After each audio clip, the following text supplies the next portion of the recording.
Hi, welcome to Step Up Gallery at Mesa Public Library in Los Alamos, New Mexico. The first show of our season is called Time and Tenacity, Landscape Paintings of New Mexico by Paul Hotvedt. Paul hails from the southern part of the state in Silver City, and he also comes from a large family of artists, and I'd like him to tell us a little bit about those artists. Paul? Sure. This is Paul Hotvedt. Hi. Thank you, Diane. First of all, I'd like to thank Diane Stoffel, the manager of the Step Up Gallery here at the Mesa Public Library, and also thank Eileen Sullivan, who is the manager of the Los Alamos County Public Libraries. Yes, I do come from a large family, and we have a lot of artists, writers, musicians. In fact, my first cousin, Chris, she taught at St. John's College nearby in Santa Fe for a number of years, and her work certainly was an early influence on mine. I also have dearly departed members, my father, brother, and Aunt Elsie, and all were painters, and I have a number of nieces and nephews who've gone to art school and are artists, very fine artists as well. So I was encouraged. I was lucky. Thanks for coming. Los Alamos is in the upper northwest part of New Mexico, for those of you tuning in who may not know much about New Mexico geography. This show is called Time and Tenacity. I'm going to talk for about half the time. We're on board for about 40 minutes. And if you can hang in there, we hope to have questions from you. Feel free to post questions at any time, and then I'll get to those hopefully sooner than later. Time and tenacity. A lot of what this is about, of course, is about the experience we've all had with the pandemic. And we're going to go now to two paintings that are named Time. One is Time and the other Tenacity. So we'll talk about that for a couple of minutes.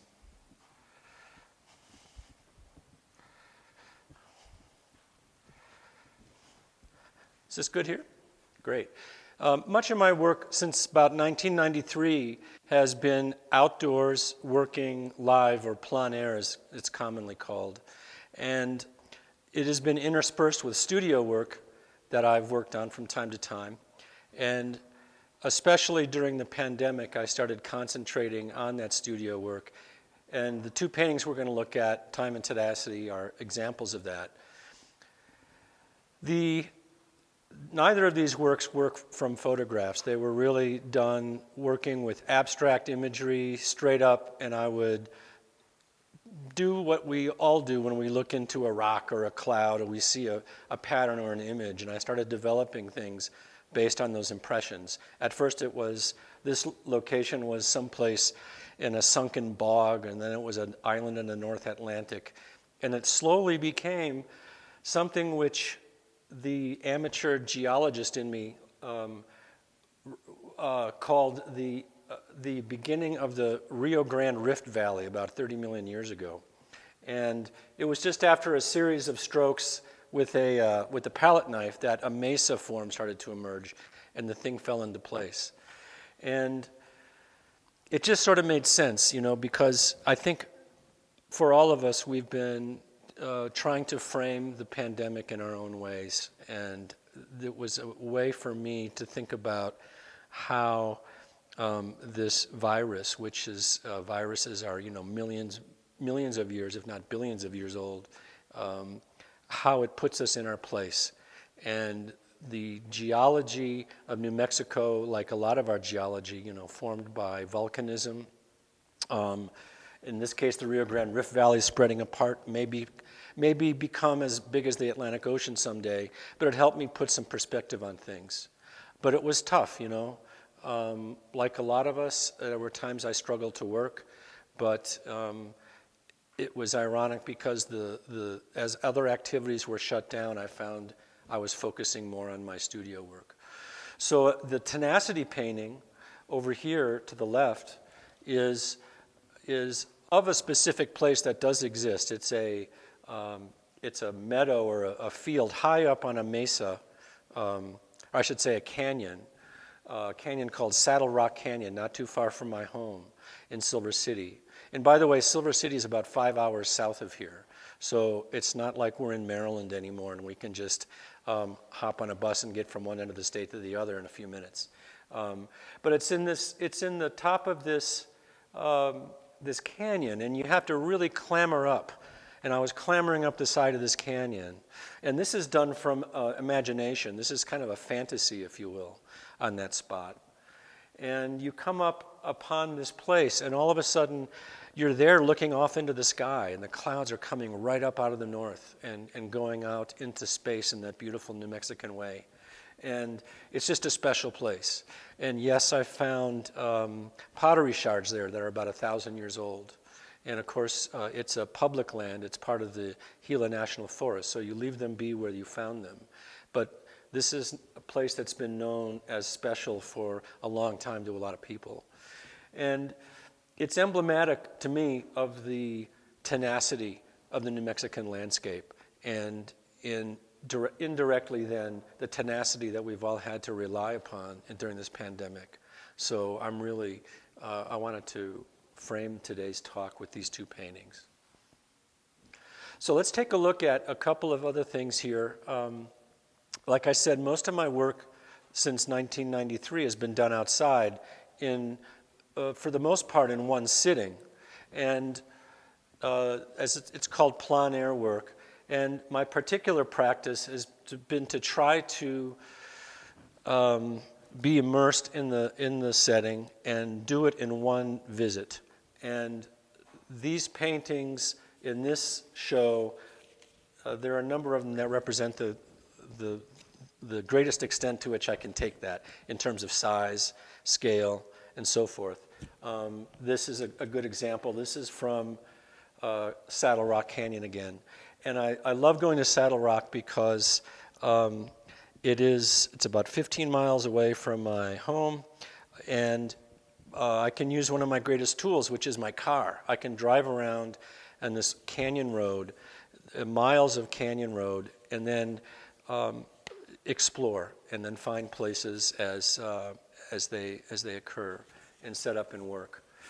So this is oil on panel. So these are all of these are oil paintings. They're either on a masonite board, a hard board, or they're on canvas. This one's on a hard board, 24 by 30 inches.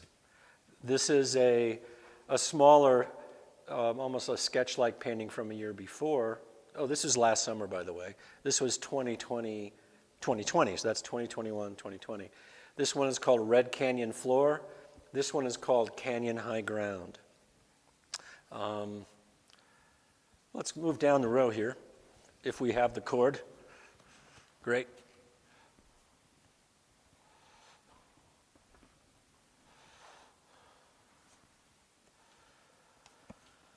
So I want to briefly talk about these two paintings. There's some good light here. We're here at night in the gallery, so the light is a little odd, but I'm told that you can see things bright and crisp. So this outcropping before the rain. Again, that's near Saddle Rock, 24 by 30 inches. That's on panel. And this one is a plein air piece that was done in that high meadow that TENACITY is based on. So this was done on site, and the easel's on uneven ground, and you got to put your foot on it so it doesn't tip over, and there's lots of wind and all that stuff that outdoor painters like to deal with or have to deal with. I tend to like it. I think of a lot of these really as like musical performances, and I love that. I wouldn't say pressure, but that focus. Once I get out of the car and I decide I'm going to do something, it's almost ritualistic how I do things. Setting things up, how I set up the palette, and it's just great. And having done it a few thousand times, others of you that have done this, it can be thrilling. And so your eyes start to really open up, and your sensitivity skyrockets. and you just try to deliver. I'm going to introduce a theme. We talked about time and tenacity, but one of the differences, of course, you've probably maybe picked up on, these are done very fast. Some of these studio paintings very, very slowly. Sometimes I could only work for 15 minutes at a time in the studio. I felt my bearings were lost, but I was determined to try to make something of it. And I did a lot of reading, like we all may have, on how to deal with the pandemic, the psychology of it, the feelings we are all experiencing to this day. And a word that comes up a lot is patience, and how we deal with time, and I'll dive into the pool, how we accept ourselves and our ideas and our expressions.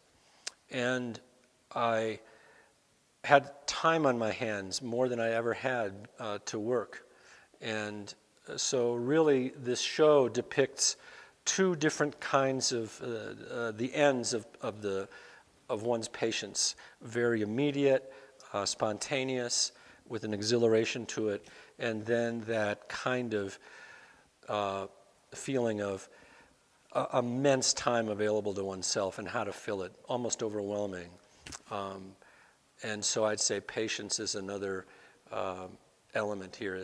As my mother said, patience is a virtue, and it is one of the classic 7 virtues, I believe. All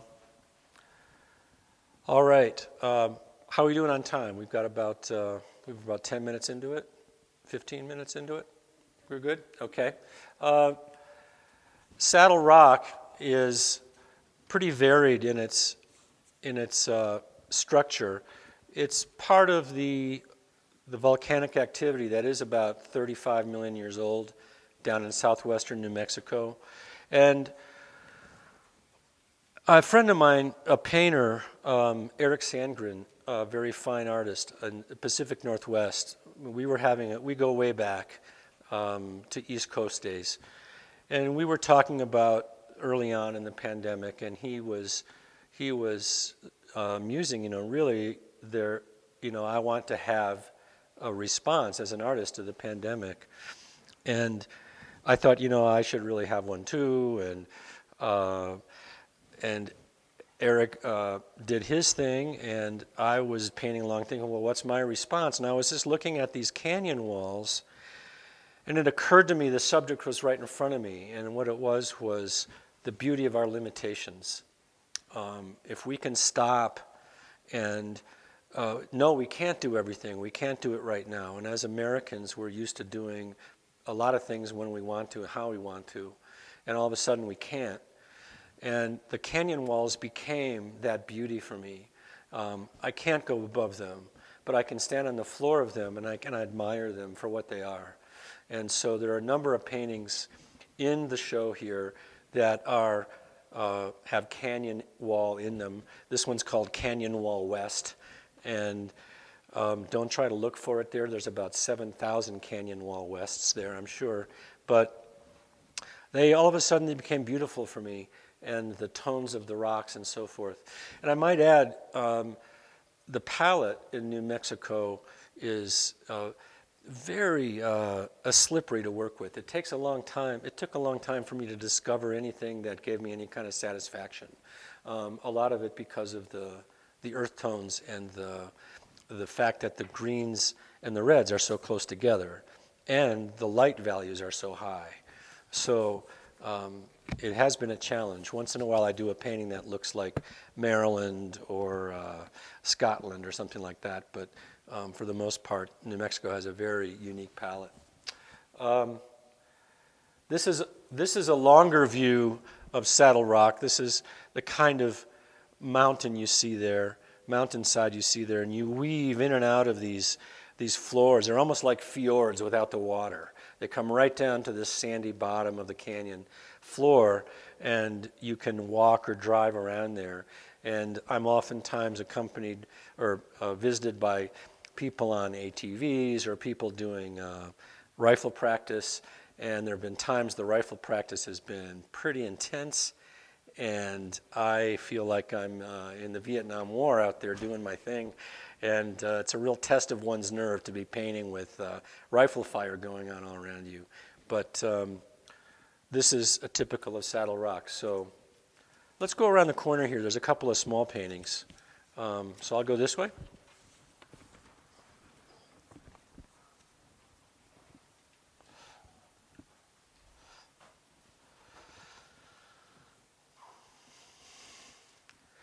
I know there's a number of folks signing in who are probably from the Washington, D.C., Baltimore area, where I lived for a number of years before moving to the Midwest and then to the Southwest. And these paintings are typical in size of the work that I would exhibit back there. These were done before the pandemic, and I did the framing. Some people like my framing. Some people say don't give up your day job, but that's why these are framed. These were done several years ago, and again, just going out and finding a moment. Can you get this one in view? Okay. This painting I'm rather fond of. These two paintings, let's say Grant County Sunset and Continental Divide Trailhead. I was told to read the titles of the paintings, so I'm doing that. This one is called Mountain Mahogany and Storm Clouds. And the mountain mahogany is one of my favorite plants here because it's so expressive. It reaches up into the sky. It's always yearning for something. And so it's unavoidable for me to paint it in many ways. And here we have what's called the Pinos Altos range right behind it, which is a well-known range of mountains in Grant County. And then those fast cumulus clouds going through during the rainy season in late summer, and the mountain mahogany reaching up into the sky. And I just love that, and I never tire of it.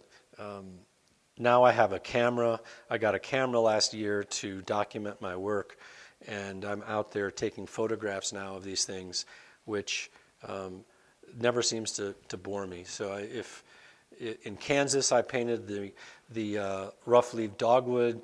We're doing the same thing, and here in New Mexico, I've been lucky to find this plant called the mountain mahogany. So, great. What's the best way to go around over here? Okay, cool. As you may have surmised, the gallery is a very interesting building. It's modern architecture. The gallery is sort of wedge-shaped, and we're down in the narrow end of it.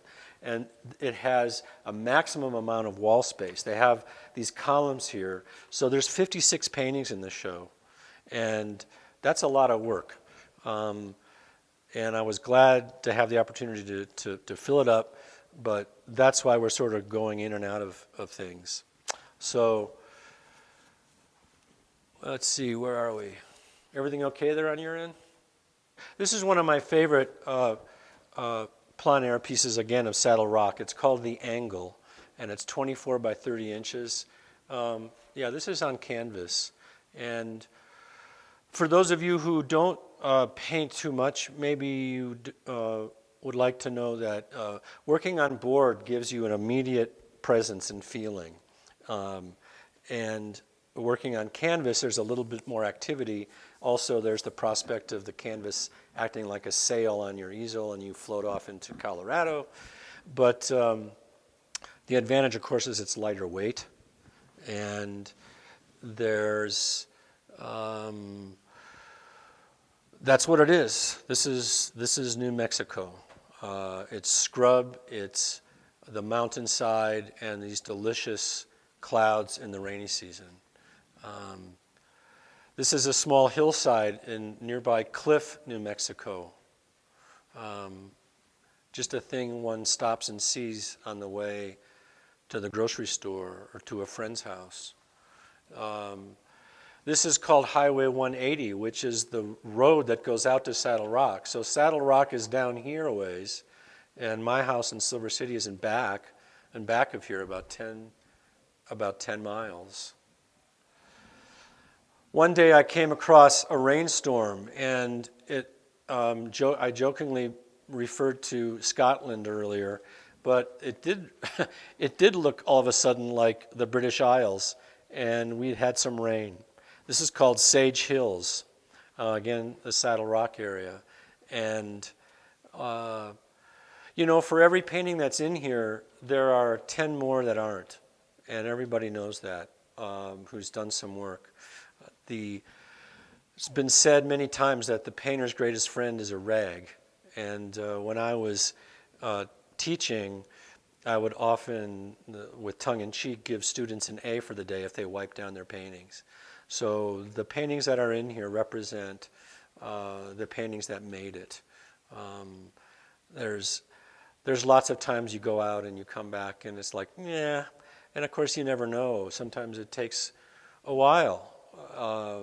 And sometimes it takes some editing. I used to be really religious about not editing paintings, and I gave that up because it got to be too much. I couldn't stand myself. But trying to get it right the first time, as the French painter Corot said, is really not a bad thing because it creates that tension, that inventiveness on the spot. Okay. We're going to go down here to a studio painting that is done at the same time as Time and Tenacity.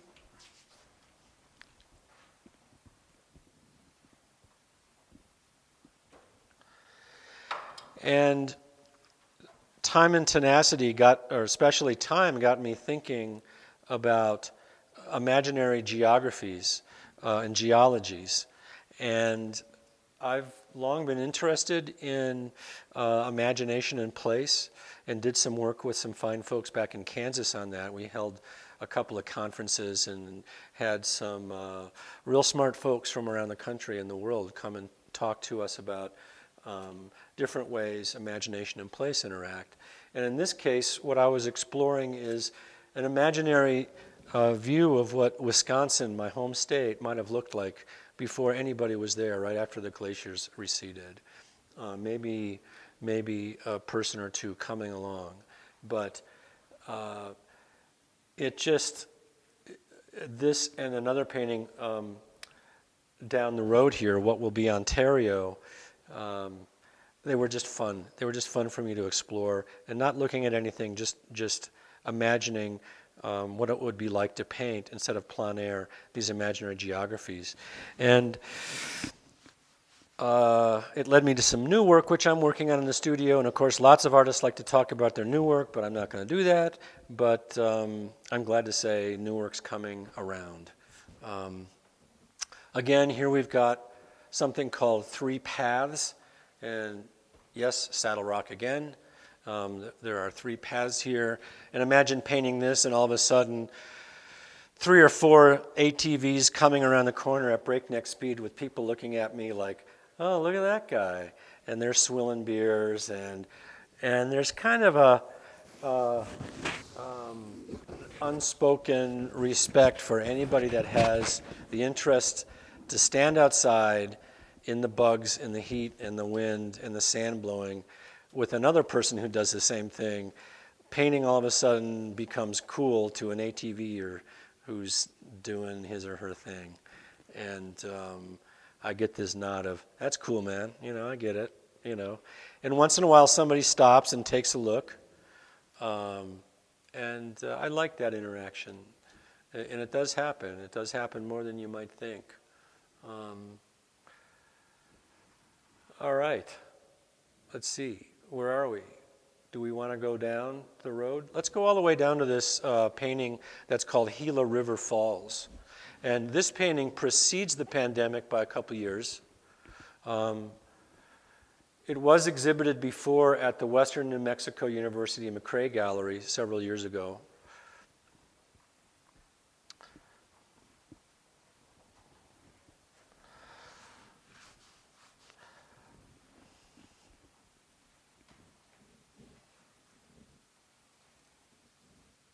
Desert Headlands 1, again, Saddle Rock. So this painting was done from imagination and from some photographs of streams. And I was working with some new techniques of glazing and scumbling. And I think this painting went through a lot of transformations slowly. It was before the pandemic. I put a trout in here, which the purists will look at and say, that's not a native trout to the Gila River. And all I can say is, you got me. But that's the trout I put in, called Gila River Falls. This is 50 by 58. It's got some size to it. But I've fallen in love with rocks, among other things, in New Mexico. And it is a pleasure to look at them in all kinds of conditions. I take a lot of photographs of them. I look at them and study them. I just love their poetry. We're going to turn around and take a look at this painting called What Will Be Ontario. And it's also called What Prometheus Saw. And I think here, again, the geologist in me thinks about the Canadian Shield and those ancient Precambrian rocks being scraped clean and revealed by the glacier. And so it was, it's heavily built up with painter's putty, which is nothing more than marble dust and linseed oil mixed together. Again, working, finding patterns, and until it was satisfying and had some sort of rhythm to it. So, any questions on that end? No? Nobody's asking questions. All right. Well, what's the time? What are we doing for time? 6:30. 6:30, so we've got 10 more minutes. All right. Well, let's go in this little area here, and we can see, again, more of the canyon walls that I was referencing earlier. And these took a number of visits for a couple of reasons. One, I was working up surfaces. Two, the canyons were quite detailed. And three, the conditions were really tough. It was extremely hot. So oftentimes the heat index was about 100. And I really hate the idea of heat exhaustion. So I would go out for a little while and work on them and then return maybe 4 or 5 times. And the light was incredibly intense. There's 4 of them here. Maybe this one is, if I had a favorite, I would say Canyon Wall 1, which is 24 by 15. Really kind of summed up the series for me. But that's what it was about during the pandemic. I'd go out there, work for a little while, come home, rest up. Towards the end of the summer, I was starting to put ice bags on the top of my head. So I would keep it next to the easel so I could work for a few minutes longer. But, it's really not cool to put yourself in danger or to, I don't believe in necessarily suffering more than one has to for their art. So we have a question, it looks like.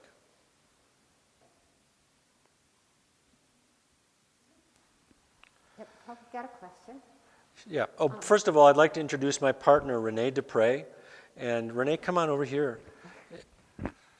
And Renee is my partner in many ways, and I'm so honored and thrilled she's here today, and she's going to ask me the questions that people have posed. So we've got a question from JJ. Oh. And he says that the paintings are beautiful, and he wants to know if we just lost it here. Your work seems timeless, as if you've erased any evidence of humanity. Is this deliberate? No, it's not deliberate in the sense, well, yes it is, JJ, and bear with me. I have done paintings where there is evidence of people, and there are roads here, and roads have to be created by humans. But I do like to emphasize that that element of a piece where the humanity totally is in the viewer, and you go to that spot. So that's where the humanity comes in. They're like mirrors. So does that make sense? Okay, so it's a mirror to you. That's a really good question.